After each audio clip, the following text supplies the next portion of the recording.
It's been a week of experiments, triumphs, and a few spectacular failures here at my bountiful acre. Let me catch you up with what we've been up to this week. Hello everybody, another week seems to have flown by and we are now in August. Time flies, hey. Last week I think I mentioned that I was worrying about my leeks. I have decided to do a little experiment. My leeks, as I predicted, were starting to get a little bit of rust, so I decided to take every other leek cluster out. Morning Bonnie, how are you? You good? A little cluster that came out were just baby leeks, and we have been eating them, they taste fine. But I thought, because they had such good root on them, I might try replanting and fingers crossed see if they actually carry on growing.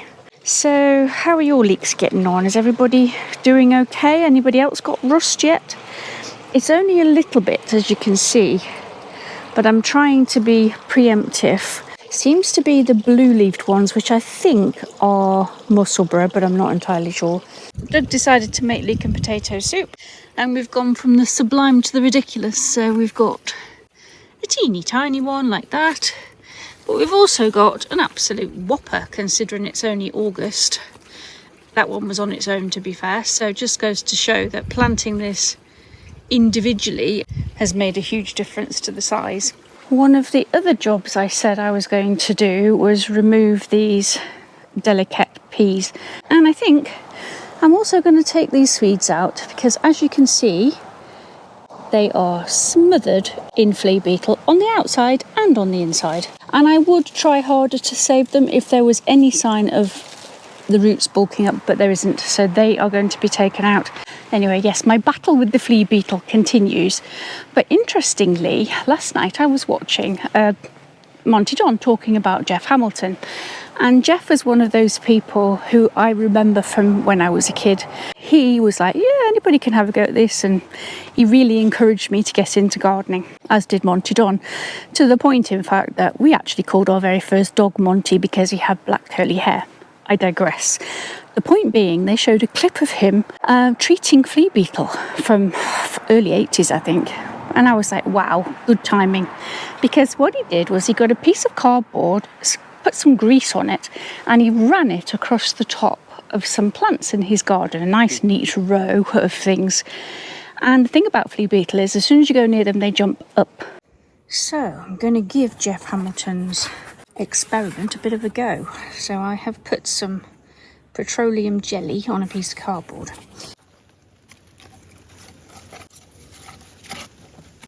Well, all in all, not a resounding success.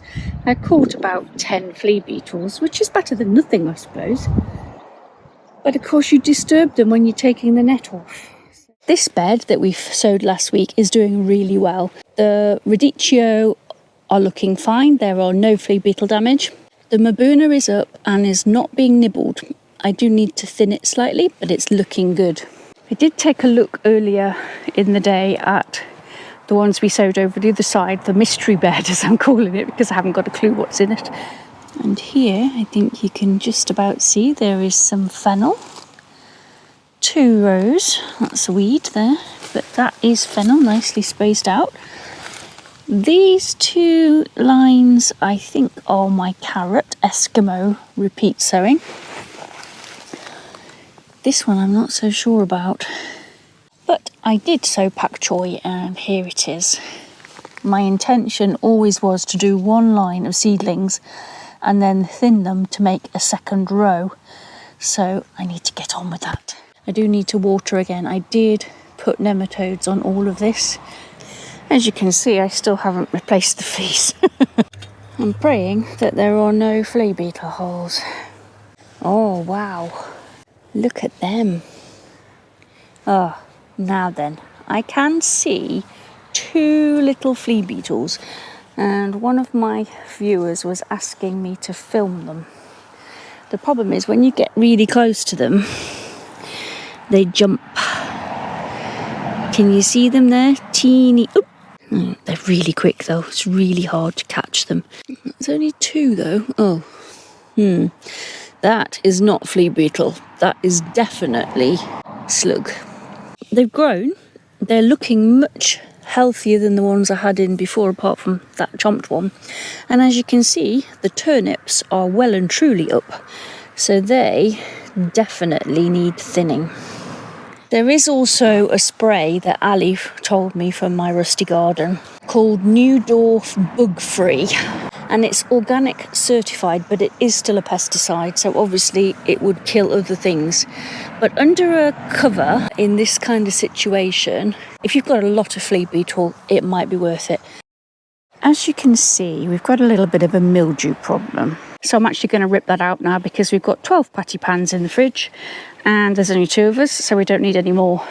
The only thing I can't pull out are the squashes that need more time to develop, but I can take off some of the mildewed leaves. Another job I want to tackle is the courgette bed. I knew when I planted them I'd overplanted. My planner said 1 squash, and of course I added 4. These 3 are courgettes and we do not need any more, so I'm going to take those out.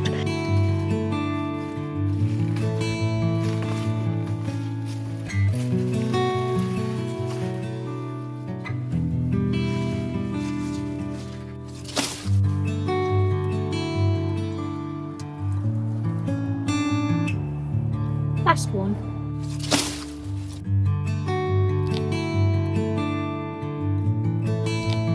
Rather than be sad about losing a crop, I think it's always best to look at it as it's freed up some space to grow some new lovely things.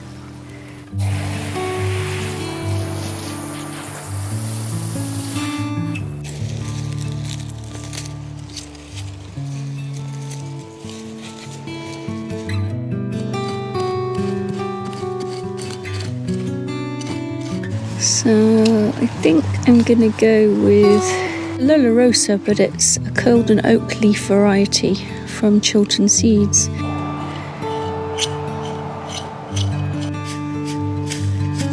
It's quite breezy today, so I've got to be careful they don't actually blow away.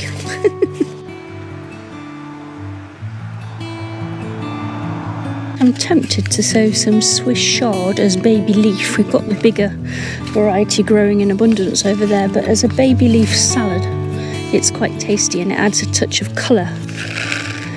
These look more like beetroot seeds, as you probably know.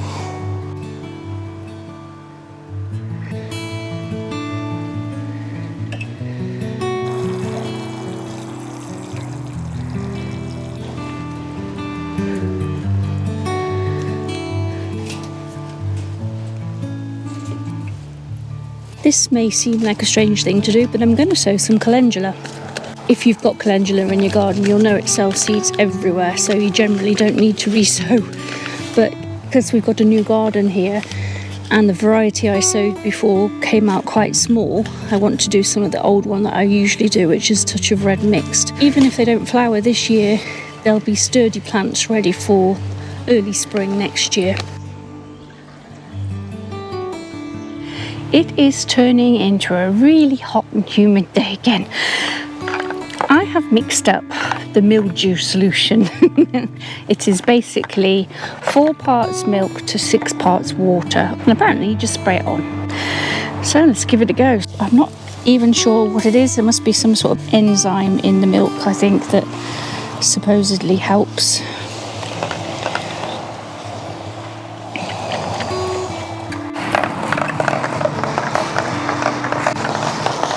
They've gone from looking beautiful and lush and green to absolutely devastated, but there we go.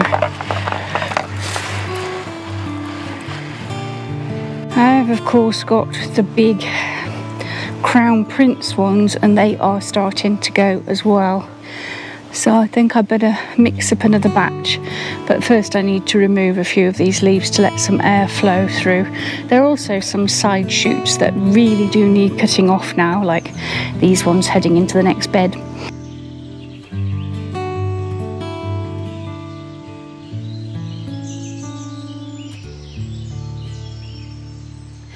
Now, other crops. August always feels a little bit like you're moving into autumn and therefore winding down, but actually that's not the case, is it? I have got seed to sow. I have sown some seeds, so I have got baby kale plants that need potting on. I have got some lettuces that need potting on, and I'm not putting them out early because it gives them more of a chance against the pests if they're a bit more established. One thing that's working really, really well at the minute is the compost bays. I'm absolutely loving them. So as you can see, I have added some potato soil on the top of here, but I have chopped it all really small with my garden shears, and it's rotting down beautifully. We have changed our mind about what we're going to do here though. So my original plan was to put a dipping tank here, but actually what we're thinking now is that we might get an IBC tank and extend the roof and put some trellis around it to hide it and grow some flowers up it. Although these 2 water butts are 600 litres, it's nowhere near enough, and they are empty. They've been empty for weeks now. One thing that hasn't done so great this year is my potatoes, and I think next year I might be tempted to just plant some of them in the ground. The Charlottes did brilliantly well in the buckets because they were out of the ground early. One thing I haven't showed you, pretty much since we planted it, in any detail at least, is the flower borders. I can't believe how quickly these chestnut beans grew up this panel. We did buy these lovely plant stakes from a local antique and craft centre, and they're looking fabulous holding up this, what is getting to be a very tall echinacea.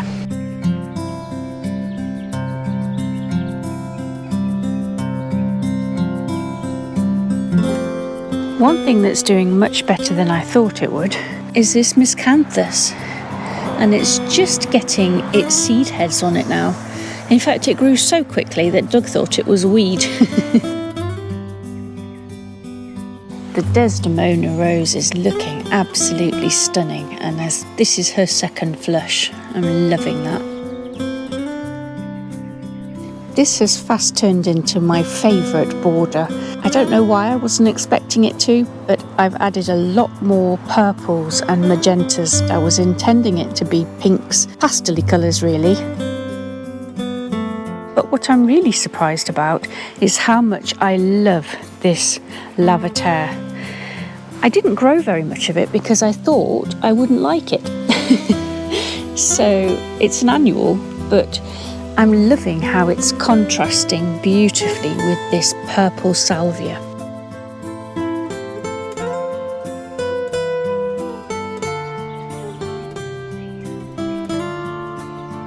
Sir David Beckham down there is also getting lots of lovely new flowers on it. I'm absolutely loving that. That is a very delicate rose.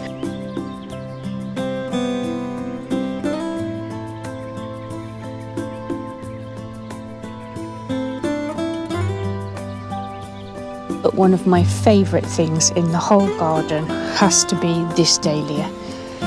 Isn't he fabulous? This is Thomas A. Edison. As you can see, all my grasses that I've sowed are doing really well.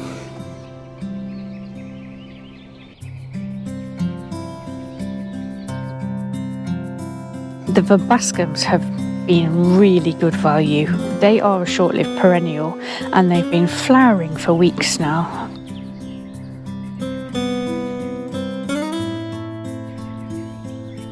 And I'm sort of coming to terms with the fact that the Goldstrum echinaceas are so bright. The bees love them. The Elizabeth rose is just stunning. She smells beautiful. And I think this is her third flush, to be honest. She's just been flowering her head off. Another thing that's done really well is this cherry chocolate cosmos. It smells divine and the bumblebees absolutely love it. This whole flower border is really encouraging the pollinators.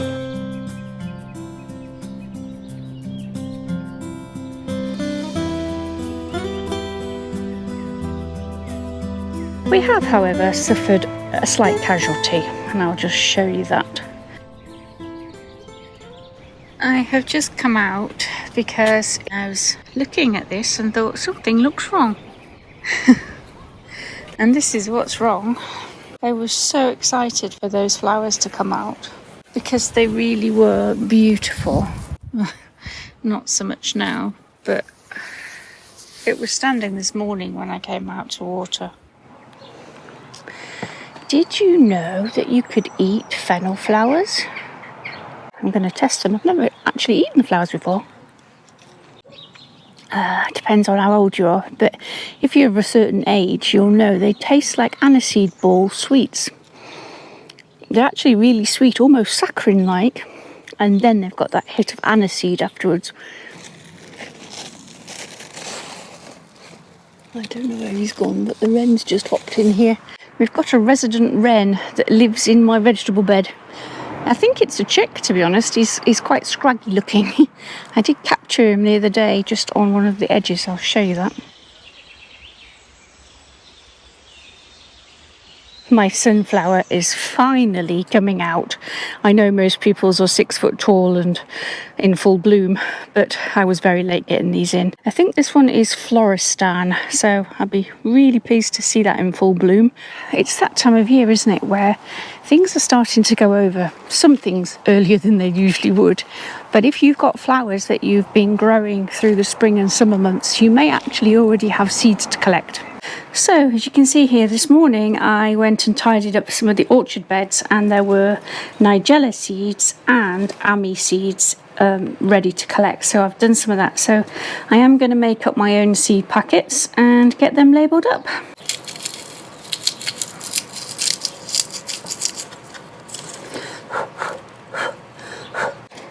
You can, of course, eat Nigella seeds.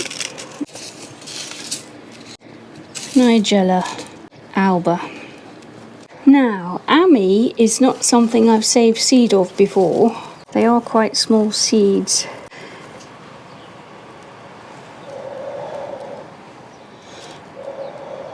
They will no doubt have self-seeded in the orchard beds, and I'm happy with that.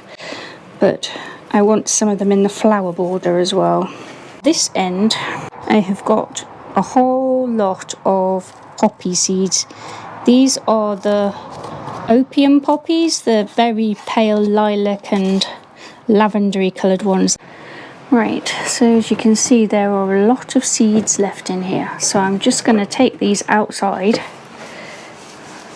shake them all together, grab a pinch and sprinkle.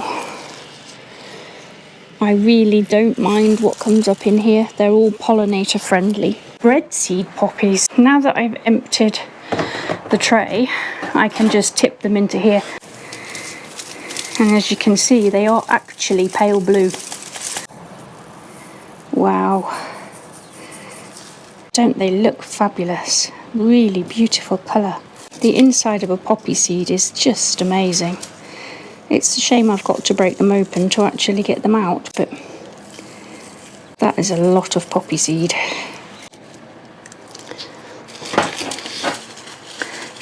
So far I've acquired myself 4 little packets of seeds. I still have to get those peas out. I'll do that in a minute after I've had a drink. One thing I am loving and I hadn't grown before are these chiffon poppies, but they're such a beautiful colour. I have also sown some cream ones. They went in much later and were direct sown, and they look fabulous with these African marigolds, don't they? Really liking those. But as I mentioned last week, I need to remove these and the swede.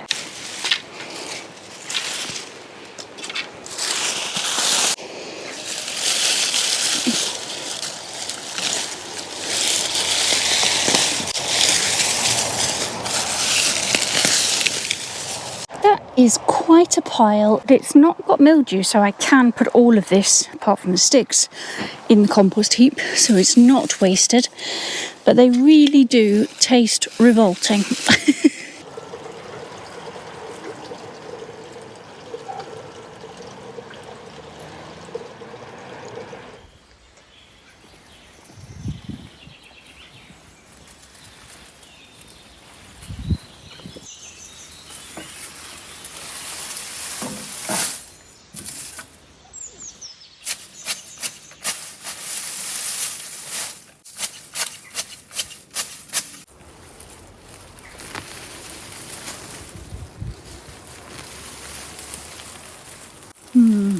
biggest Swede I can boast this year. Well, that's freed up a whole bed, all bar the flowers at this end. So from the dill all the way to the mashua, I've got all that space to play with. I think we'll top it up with some extra soil, put some nutrient back in, although it does have the nitrogen fixed in from the peas, give it a thoroughly good soak, and we're good to replant. I think that might be it for today, everyone. I'll leave you with one of my best pest predators. Isn't he gorgeous? Happy gardening, everyone. See you next week.